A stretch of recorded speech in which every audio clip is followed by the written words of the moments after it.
we talked some Western Conference win totals last week, point totals, I should say. I'm keep saying win totals because other jobs is full in NFL mode right now. But nonetheless, we're going to do some Eastern Conference ones today. We just talked about an original 6 team. So I'm going to start with this one here, the Toronto Maple Leafs, over 99.5 points, minus 110. This is a team, I looked this up. Last year, they had 108 points, and I understand there's no more Marner in their postseason reputation, but to ask them to expect them to dip below 100 points when they were missing Stolars for long stretches last year, and the Leafs have cleared this 99.5 total, pandemic seasons aside, every year since 2017-18. Is Mitch Marner really worth a 9-point drop? We're about to find out. That's what we're about to find out. I will say this.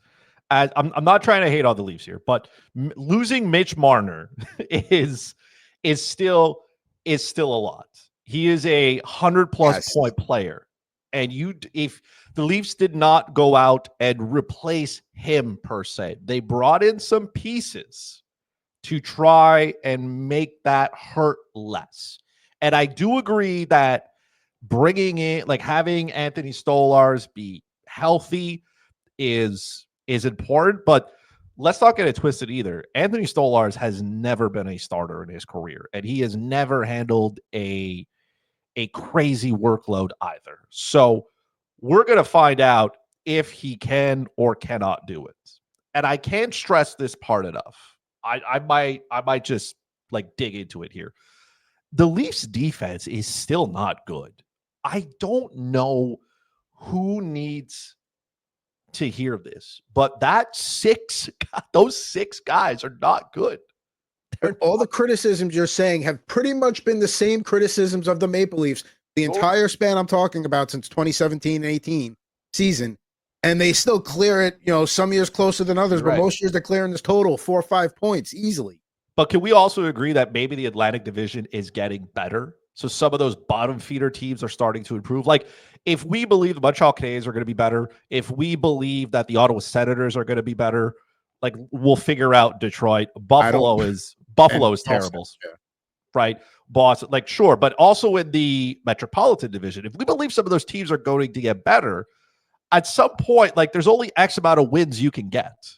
And there are going to be injuries, and that blue line is going to get tested. Every single night, they're going to get tested. The Leafs were one of those teams that did not get offense from their blue line. They couldn't generate offense there. And now you've removed a player that, like, there was a chemistry there with Austin Matthews, and he was a great setup man. So I get you went out and you got Machete, and yes, you're hoping Matthew Nyes steps up, but you're asking a lot from those guys. You're trying to get a replacement level. I do expect I expect a regression in their points just because that's just the way this goes.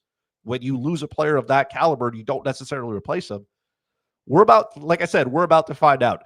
Maybe 99.5. Like they could have gone like 100.5. You would have been like, all right, fine, it makes sense. But there are some question marks with this team. So it's not surprising, but I do think this might be too low of a number for what it is. I do expect a correction. I wouldn't be surprised if it goes either way. That's my beef here. And I can see if it keeps getting bet over, then the number will go up. So that'll also indicate there. So you know what? We're in the Atlantic Division. We're talking original 6 teams. Let's just roll with it here. Detroit Red Wings, under 83.5, minus 110. This was what I wrote about that. James Van Riemsdyk is projected to be their top line left wing, and I could probably just stop talking right there in terms of taking the under here. And listen, I get for fantasy purposes, which we'll talk about later, Lucas Raymond, Dylan Larkin, Alex DeBrincat, Marco Kasper's those guys are all expected to grow this year.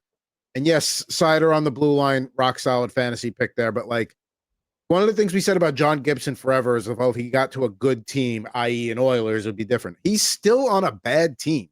So, and he's not the John Gibson of 5+ years ago where, okay, that guy's going to steal you a few points that maybe you didn't deserve. He's not that John Gibson anymore. So they had 86 points last year. So I are expecting regression. They lose Tarasenko. They don't really do much to replace. Not that it was a big loss anyway, but I think Detroit, I said last year, bottom team in the Atlantic Division. I have it's them and Boston and Buffalo to a slightly lesser extent. All three of those teams are in the mix for that last spot. I mean, at some point, this team's got to fire Yzerman. The plan's not working. This team could be in a rebuild for a very long time. They have pieces, but I just don't know what's going on here. This is a team, as of today, from Daily Faceoff, Eric Gustafsson and Jacob Bedard-Docker is your third pairing. Yeah. Woof. Like, you're basically a four. Like, you have two pairings, and Ben Sherrod is still on it. This is not a good team. And talk about John Gibson. Let's say he stays healthy, or if he doesn't. I mean, Cam Talbot's the next guy up, and he's not 24. This team is miserable. I don't know how you can be a Red Wings fan right now, look at this team, and think good things are going to come from it. Like, Patrick Kane's not a bad player, but he's no longer the Patrick Kane. Right, he's a year older. He's a guy who's had hip surgery, and he's going through the process here. And DeBrincat started the year off rock solid, and then tapered off. Alex DeBrincat is he's doing what he can. And then you have Dylan Larkin is probably the best player on that team. Lucas Raymond is asking you to step up, and you're asking him even more. And Moritz Seider is a great defenseman, but his offensive totals have kind of slipped a little bit. He's good defensively and everything, and that's what you want out of this guy. But there's way too many question marks here. I do expect a regression. I think under 83.5 is where it's going to be. I can't see this team topping 80 points. Just doesn't make sense. They're thin without an injury. Now, if we're going to continue the theme of bad teams here, let's stay with the, and I didn't put the Sabres on here because I think they were listed at 80.5. Let me double check that. Cause to me, that's kind of right, on that line. Yeah. They're 80.5. So they could clear that. They could finish. I'm not touching that. But the Bruins under 79.5 minus 108. This was a team last year that finished with 76 points. Their entire offense is David Pastrnak. That's it. That's what they've got. If he gets hurt for any amount of time, they clear this easily. And David Pastrnak is an all-world elite player, but if he gets a nagging injury and this team plays to the low expectations that many have for them, I don't see him, sometimes when you're in the thick of a playoff run, man, I wish I want one more game off, but you know what? We need those 2 points. I'm going to rush myself back in tonight. He's not going to do that. And that's not a knock on him, but again, and maybe he plays all 82 games, but I don't know. They had 76 last year. The only argument to say that maybe they clear this was last year got off to just an absolutely miserable start with the whole Jeremy Swayman contract situation and other things that were hanging over the team that at least this year, yeah, they're coming in with a crap roster, but they should come in free and clear of the bullshit. It should just be a normal training camp. So, I mean, if you think that's worth 4 points, sure. But, if Swayman has a better season, sure. But there is really not a lot of reason to have optimism in Beantown right now. Listen, Vegas is rarely wrong. They must know something that we don't, because this roster is terrible. Putrid. Miserable. Putrid. It is there's Pastrnak, and then there's a collection of bodies, right? Elias Lindholm is their top center, and then Casey Middlestat. Oh my God. Right? Well, how about this? Victor Arvidsson, who couldn't crack the lineup at Edmonton on a consistent basis, even in a bottom 6 role, is their second line center projected right now. Second line right wing projected. It's not good. And then you got Tanner Jeannot there, who got paid because his agent is absolutely great. And then on the back end, let's assume Charlie McAvoy's healthy. Hampton's Lindholm is who he is. We don't know. Maybe this changes for Jeremy Swayman and he's better, but Korpisalo's coming in and he wasn't very good at Ottawa, so I don't expect him to be better in Boston. This is a team that they may become quick sellers, right? They may realize come Christmas, New Year's that they are not good. What? Pavel Zacha, Casey Middlestat, what do you got?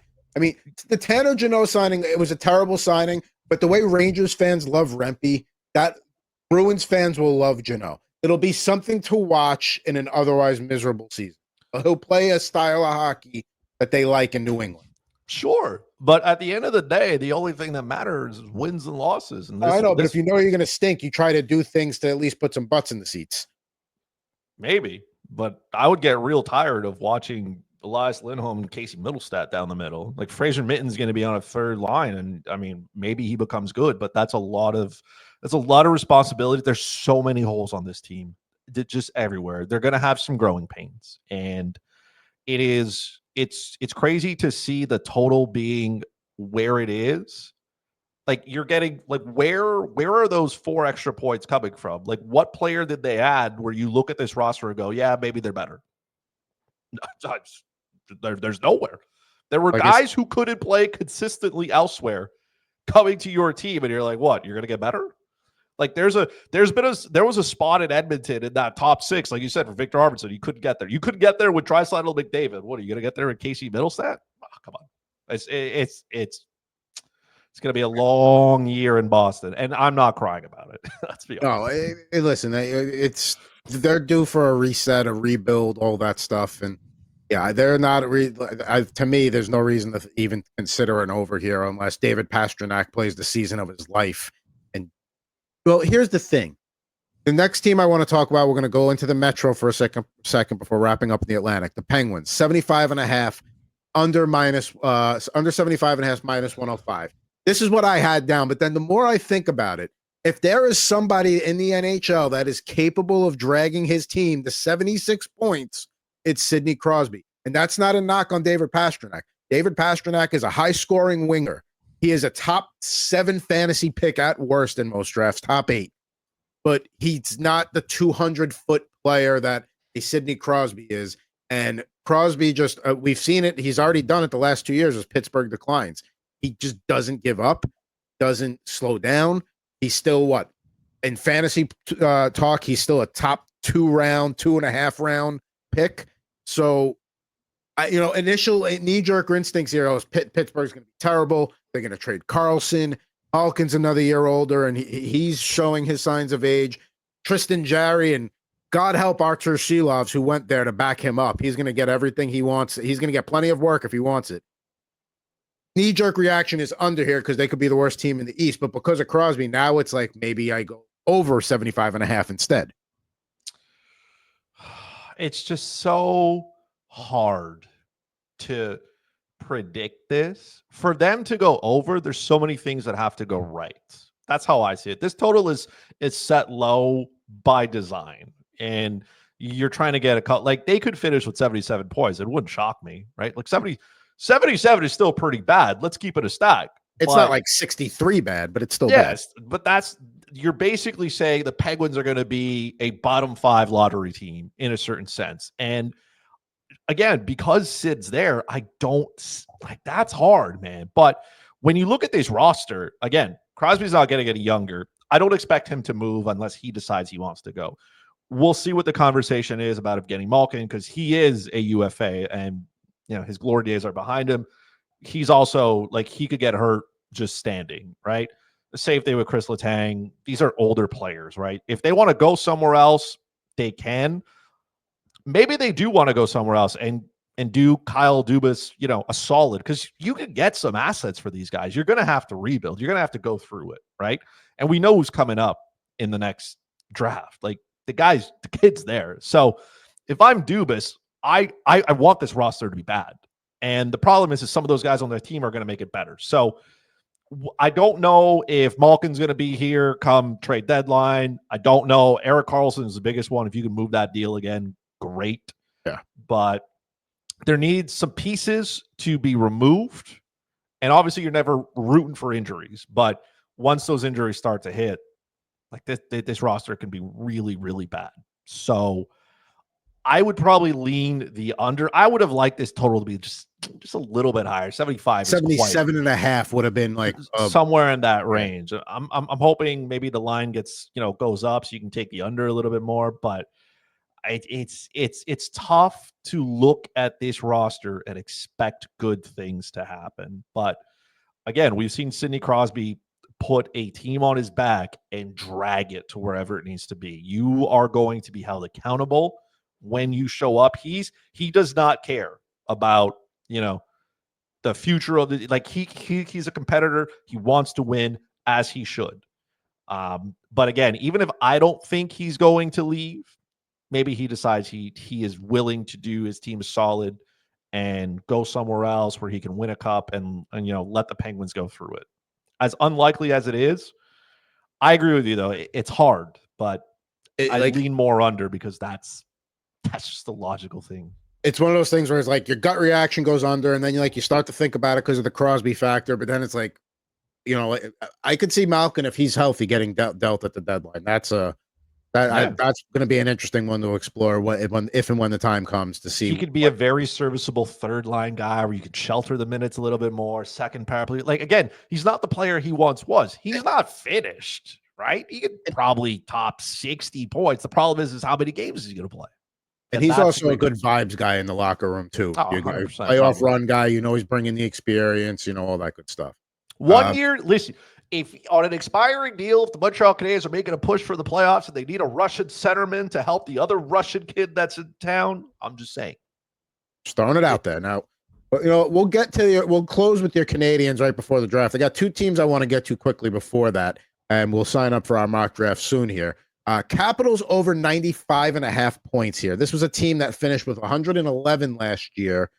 Good enough for tops in the division and the conference. There should be a regression here, but a 15-point drop is a lot.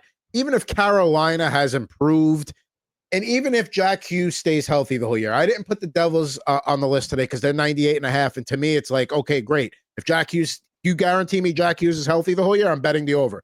Guarantee me he's going to miss 15 games minimum, I'm going to bet the under, and I don't have a crystal ball. So Devils stay away from me entirely.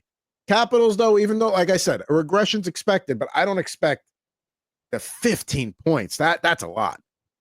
That is quite a slap in the face. Capital fans there. Jesus. That's way too much. Alexi Protas is still there. This roster is you're basically running it back almost. And, Ryan Leonard's here. Hendrix Lapierre is here. These are good young kids that can help. Their defensive group as well it's not terrible. You got your guys who could contribute offensively. You got your guys who could defend well. This, the goalie tandem. Yeah, Logan Thompson is pretty good. Charlie Ligger is pretty good. Like maybe there is a regression, but 95 has them as a wild card team. Wild card teams last year were 97 and 91 with Ottawa and Montreal respectively. And listen, we've acknowledged on this show that, okay, Ovechkin chasing history obviously provided a big boost to the lineup, gives you a jolt that wouldn't normally be there, especially down the stretch. Even factoring that they're not going to have that mojo this year, 15 points. 15 is way too, that's aggressive. That's aggressive. That's just that's too much for me to swallow. You're basically telling me that that's 15 points, that's seven wins less in some combination. That's is Ovechkin gonna his age all of a sudden gonna catch up with him in the last 4 to 5 months, and all of a sudden he's gonna start looking like a guy in his late 30s, early 40s? I don't think it's gonna happen. This is a man who missed time with a broken leg and was back 6 weeks later. 6 weeks. There are packages that take longer to come in the mail than Alex Ovechkin from the time he broke his leg to the time he was back playing NHL games. Yeah, that's it. I've had lingering groin issue for months from jumping over the bench awkwardly. This man broke his leg, and he's like, "Oh, I'm good, man. I got to chase this down." So that's to me. That's like the mortgage on the over. Unless an epic collapse from this team, I can't see this being. I can't see them being a wild card team. Now, yeah, I mean, again, one of the points you brought up before was okay, who did somebody your team lose to have that drop in points? Who did Washington lose? They didn't. Nobody of significance. Nobody that you're oh yeah, that could hurt them a little bit. It's like you said, they're running it back. The only difference is Ovechkin's a year older. Connor McMichael and Protas have both got another year under their belts. So, and like you said, Hendrix Lapierre, he's another guy that maybe he takes that step this year too. I don't know. The over for sure on that. Rangers 95.5. Now, I'm staying away. It's over or under is 95.5 minus 110. I put this up because I'm a Ranger fan. I feel like I have to acknowledge them, but this is a total stay away spot for me because, like we said, last year Ottawa got 97 points. Montreal at 91. Those were your two wild card spots. Looking at the Metropolitan Division this year, Carolina is going to be a top team. We just finished talking about Washington. We talked about what the Devils are before that. Yes, the Rangers will be better than last year just because there won't be that whole thing with Jacob Trouba coming into the season. Then all the Chris Drury nonsense with the locker room around the holidays. Like, that's all gone. JT Miller's in the room now. Everybody should be, all that should be well behind them. So I think, yes, there will be a jump in points from what the Rangers did last year. But that 95.5, it's like right there. I don't know. I don't think they're a top 3 team in the division. It wouldn't surprise me if they plucked one of those top 3 spots. If everything goes right, Shesterkin has a season for the ages. They're going to lean. If Gavrikov and Fox stay healthy and they play that pair 25, 26 minutes a night, yeah, then I would lean over. But it's right there. It's really tough to really go over under on the Rangers for me. I'm right there with you. I don't know what you're going to get from the Rangers. Like, they have gone out and they've gotten the pieces for them to be a contending team, and they're not. So, like, if you're not doing well, that's a problem, because you go out to get JT Miller, you sign Gavrikov to that, deal that maybe they did need, but I don't know. 95 does seem pretty low though, but then again, we thought they would contend for the top of their division last year, and then in December, everything just like they were dead. So, yeah, I don't know. Oh, that's why. Like the Devils, the Rangers are a state away from me on the point totals. Now we're going to talk to Montreal Canadiens. We're going to talk Habs, but it's mock draft sign up time here, so I want to make sure we're on the same page. We'll get some nice theme music going here as we get going here. So the league we're going to do is we're going to do a 10-teamer that's going to kick off in 5 minutes. We definitely don't want to do roto. So let's see here. Here's the 10-team league. It is the one that ends in 212-2800. Let's drop the hobby there. So I am going to take, you know what? I'm going to go on the turn here. There we go. All right. So Chris, you got a few spots left to get in. Got 1, 2, 6, and 7 on that one. There he is. He's taking 7. All righty. So we will we'll do that in a minute here while we wait for that to get going in 4 minutes. But I figured we'd need some time to talk about this team because I thought this was an interesting one. Montreal Canadiens, 89.5 points, over that -106. Last year, 91 points. Again, and to your point about maybe the Atlantic being a tougher division, maybe a little more even, throughout. Like, yes, maybe Toronto's taking a small step back. Florida, they're in that mode where, like, not to say they don't care about the regular season, but they're just trying to get, to the playoffs where things matter.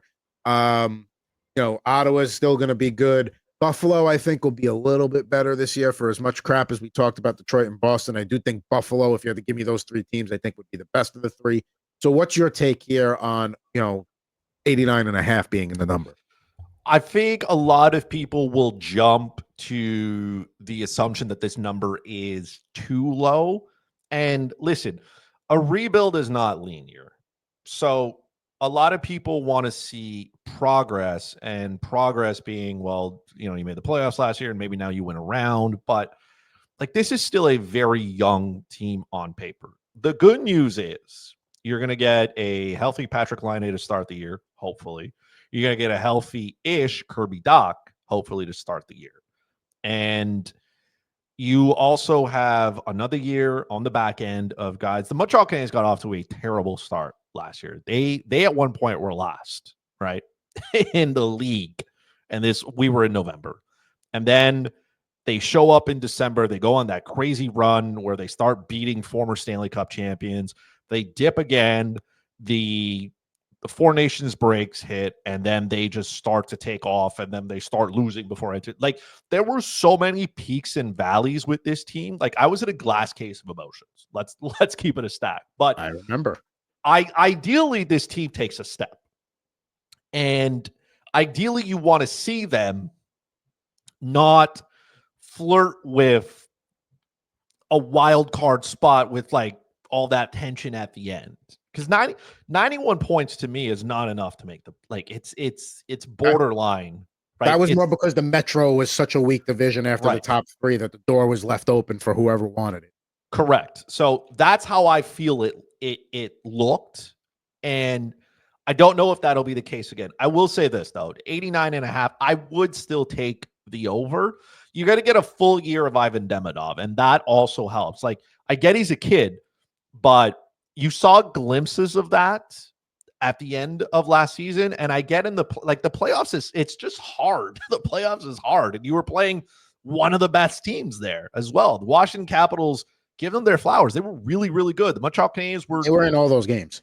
Trying to get to it, Line broken fingers. Like, there's so many things that started to catch up to you. And as good as David Savard was, you could see that his game was slowing down. So now you have maybe another spot for a more regular young player who can provide what David Savard did, but have the foot speed and the breakout. It's still a young team, and you're going to have your peaks and valleys. But maybe if the Canadiens are in a good spot come trade deadline, instead of saying, oh, we're not going to sell off assets, right? Because Kenny, you said, okay, well, we won't trade the gang, but you got to, go out there and do it. And the Montreal Canadiens did. Maybe instead of saying that, you say, hey, if you're in a good spot and you're fighting, maybe we add something to this. Maybe we go out and get what you need. The most important thing here, as well as the Montreal Canadiens, is their backup goalie situation. Kaden Primo was miserable. And at one point, again, Montembeault was playing as much as he could because the team had just lost confidence in Primo and he couldn't be in the net. So I want to see Montembeault play just a couple fewer games, but at that point, you need your backup to do his job. You need him to come in and do his role. I do think Dobej will hold that for now. It really doesn't matter who backs up there. You got to get a backup that's serviceable, that can come in and at least help you win some games, right? Can't be 3-0 after 5 minutes and expect good things to happen. So I would still take the over just because I feel like 89.5 is a little, like, it wouldn't surprise me if they get, like, let's say they get 95 points and they miss the playoffs. Again, awesome. Progress is not linear, right? So I would still take the over. So two things I want to say, relate or comment on that you said. A, they came into last year, the goaltending situation, because of Primo, not to say it was a mess, but they had to figure it out in season. They got lucky that Dobes played well. I think this year they come in with a better plan, knowing what they got. It'll be a little bit more organized throughout the season. Two, again, looking at that division, yeah, it's tougher, but like you said, we all know they're looking for a second line center. They're probably going to be, I don't want to say aggressive in that pursuit, but they're definitely going to kick tires as much as they can. So I would anticipate some upgrades to this lineup, especially come closer to the trade deadline, unless it's just a miserable year with injuries and just nothing goes right and it's just one of those years. So that's why I think because of what you said, they didn't get off to a good start last year. They had 4 losing streaks of 4 or more games last year. So that's 16 losses right there. If not, I think it was actually that one of them was 5, so it might have been like 17. But yeah, so I mean, they clean that up. They should clear this easily. But and this is, don't forget something. This is today's number. Let's not forget that Carey Price is due a signing bonus. I believe it's September 1st. He's due to get some money again. And then it's basically, he's got 1 year left and it's peanuts, but it's $10.5 million on the book. There are some teams that still need to inflate that number up, you know what I mean, to get to the floor. So there is a likelihood that contract gets moved. And when it does, that frees up, quote unquote, $10.5 million. He's going to go to LTIR no matter what, but you could construct your roster differently at that point. You're not taking up a spot for nothing. And that is important as to how far ahead, how far you could push the envelope. There's still some numbers to be had. And when you free up that kind of money, you can then, it's easier to make certain trades if you want, because then you're not asking teams to retain money. And, the big reason they went out to get Line, it didn't cost them as much as they decided, hey, we'll take the whole deal. You know what I mean? Columbus didn't have to retain any money. You said, hey, I'll take all of it. We'll take all the risk. We'll do everything. That plays a part in it. So I wouldn't be surprised. And again, if Montreal goes out and they're competitive come the deadline, maybe we see management say, okay, last year we didn't sell off. This year we'll give you a piece that you may need.